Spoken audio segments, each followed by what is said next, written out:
दैनिक लोकसत्ता संपादकीय हिंदी सक्तीचे संपर्क सूत्र वाचक स्वर रावसाहेब गोरे।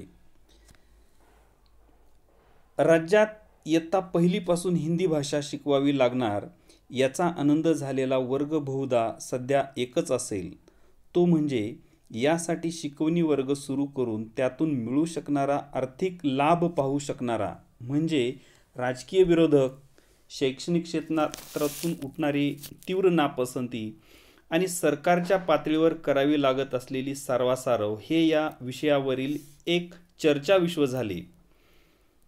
त्याच्या पल्याड या निर्णयाशी थेट संबंधित असलेले पालक आणि विद्यार्थी यासाठी या निर्णयाचे आकलन आणखी एका विषयाचे ओझे यापेक्षा वेगळे नसावे। ते पाहता शिकवणी वर्ग सुरू करण्याचा विचार मनात आलेल्या व्यतिरिक्त या निर्णयाने खुश होणारे विरळाच। आता तसे यात एक देश एक भाषा या दिशेने जाणाऱ्या मार्गावर आम्ही कसे आहोत हे दाखवून केंद्राची तळी उचलण्याचे गुण आपल्या प्रगती पुस्तकात पाडून घेणाऱ्या काही जणांचा समावेश करावा लागेल, पण तसे ते पुढच्या टप्प्यातील लाभार्थी। सध्या तरी ते आता हिंदीत असे दूरचित्रवाणी वाहिन्याच्या पत्रकारांनी म्हटल्यावर आपल्या मोडक्या तोडक्या हिंदीत सरकार ने ये निर्णय लेकर कोणतीही चूक नहीं की है असे सांगण्यात अधिक मशगूल। तर नवीन शैक्षणिक धोरणातील NEP त्रिभाषा सूत्राच्या नावाखालील राज्याने मराठी आणि इंग्रजी माध्यमाच्या शाळात इयत्ता पहिलीपासून हिंदी भाषा अनिवार्य असेल असा निर्णय घेऊन झालेला आहे। मराठी आणि इंग्रजी याशिवाय इतर माध्यमाच्या ज्या शाळा राज्यात आहेत तेथील विद्यार्थ्यांना त्या माध्यमाची भाषा शिकवण्याव्यतिरिक्त मराठी आणि इंग्रजी या भाषा शिकवाव्याच लागत असल्याने त्यांना हा निर्णय लागू नाही, कारण ते आताच 3 भाषा शिकत आहेत। खरे तर NEP मध्ये पहिलीपासून त्रिभाषा सूत्र राबवा असा काही थेट उल्लेख नाही, तरीही राज्य सरकारला असे काहीतरी करावेसे आणि त्यातही हिंदी शिकवावेच लागेल असेच का म्हणावेसे वाटले असावे, या प्रश्नाला काही ठोस उत्तर अद्याप तरी मिळालेले नाहीत। NEPची अंमलबजावणी करण्यासाठी राज्य अभ्यासक्रम आराखडा तयार करण्यात आला, तो करणाऱ्या सुकाणू समितीनेही असे थेट काही सुचवले होते असे नाही। तिसरी भाषा शिकवायचीच असेल तर भारतीय भाषांचे पर्याय द्या असे समितीने म्हटल्याचे समितीचे सदस्य सांगतात। मग फक्त हिंदीच का? सरकारी अधिकाऱ्यांनी याबाबत काही स्पष्टीकरणे दिलेली आहेत, त्याचा आधी उहापोह करून मग त्यावर भाष्य अधिक योग्य। शिक्षण विभागाचे अगदी प्राथमिक म्हणणे असे की मुलांना लहान वयात अधिक भाषा शिकता येतात हे संशोधनामुळे सिद्ध झालेले असल्याने पहिलीपासून तिसरी भाषा शिकवण्यात काही गैर नाही। ती तिसरी भाषा हिंदी अशासाठी की मराठी आणि हिंदी या दोन्ही भाषांसाठी देवनागरी लिपी वापरण्यात येत असल्याने विद्यार्थ्यांना अक्षर ओळख अधिक सुलभ जाईल। शिवाय परिसरात दूरचित्रवाणीवरही हिंदीचा प्रभाव दिसतोच, परिणामी हिंदी लवकर शिकता येईल। दुसरा मुद्दा अधिकारी मांडतात तो असा की सध्याच्या प्रचलित व्यवस्थेत इयत्ता 5वी पासून हिंदी भाषा आहेच, तर 8वी पासून हिंदी किंवा हिंदी संस्कृत किंवा फक्त संस्कृत असे पर्याय आहेत। आता फक्त 5वी ऐवजी पहिलीपासून हिंदी शिकवायला सुरुवात होणार असून याला सक्ती म्हणता येणार नाही। पहिलीपासून हिंदी आणण्याच्या निर्णयाच्या बाजूने आणखी एक युक्तिवाद असाही आहे की शालेय स्तरावर NEP लागू झाल्यावर अकॅडमिक बँक ऑफ क्रेडिट्स म्हणजे प्रत्येक विद्यार्थ्यांचे श्रेयांकाचे खाते तयार होईल।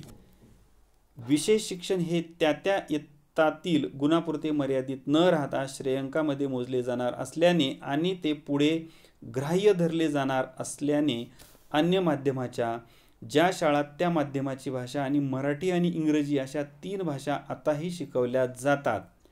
विद्यार्थ्यांच्या तुलनेत राज्यातील मराठी आणि इंग्रजी माध्यमाची ज्या शाळात सध्या पहिलीपासून 2च भाषा आहेत, मुले पुढे जाऊन मागे पडू नयेत यासाठी तिसरी भाषा पहिलीपासून समाविष्ट करणे गरजेचे होते।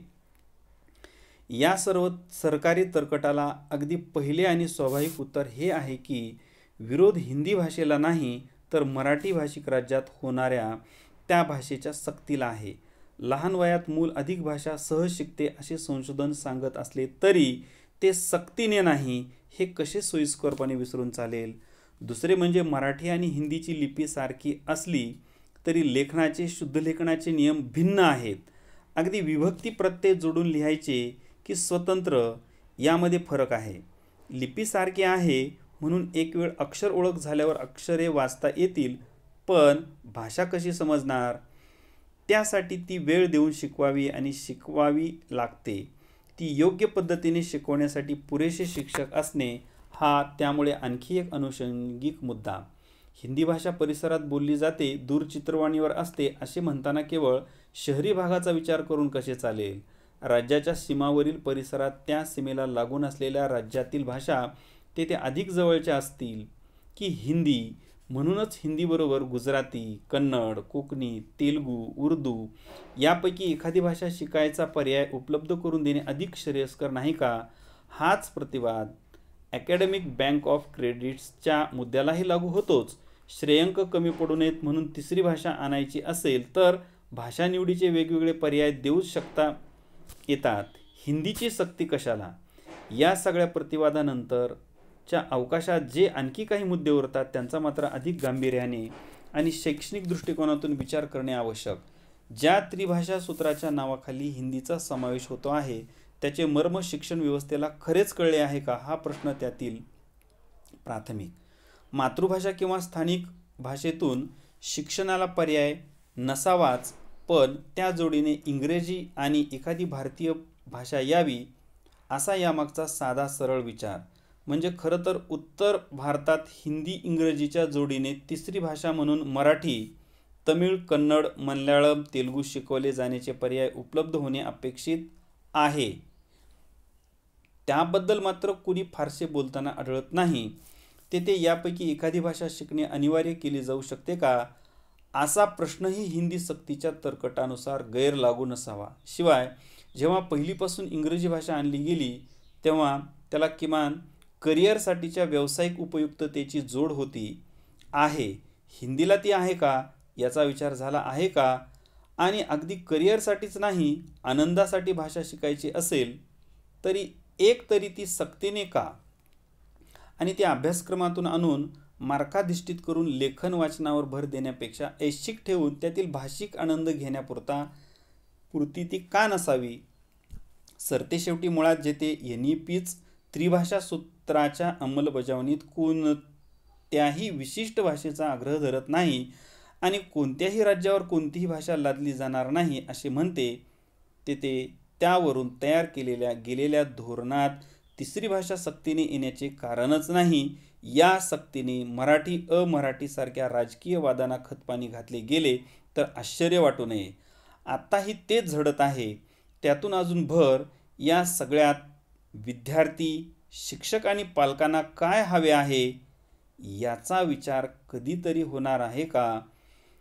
का या घटकांशी संवादाचे संपर्कसूत्र व्यवस्था सोयीस्करपणे विसरली आहे?